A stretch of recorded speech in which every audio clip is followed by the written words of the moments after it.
तेल टाकलं, जिरे, मोहरी, कांदा, टमाटर, अद्रक लसूणची पेस्ट हे सगळं फ्राय करून घेतलं. टमाटर, कोथिंबीर वगैरे, लाल तिखट टाकलं, हळद, मीठ हे सगळं तेलामध्ये फ्राय केलं. तर थोडीशी मी अद्रक लसूणची पेस्ट टाकते कारण मठात डाळीला चव येते.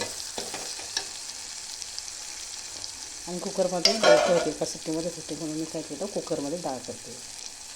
डाळ धुवून घेतली आहे. एकदम लवकर होते त्याच्यासाठी मी कुकरच लावलं आहे.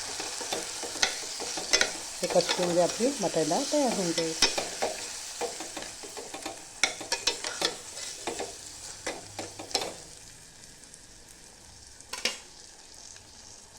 आता पाणी टाकते आणि झाकण लावून घेते.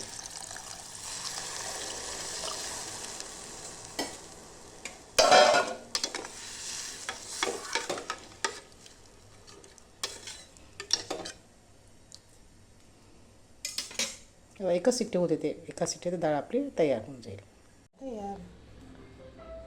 जास्त वेळ लागत नाही, कुकरमध्ये लवकर होऊन जाते. त्याच्यामुळे मी काय केलं, कुकरमध्येच लावली. एकदम छान झाली आहे.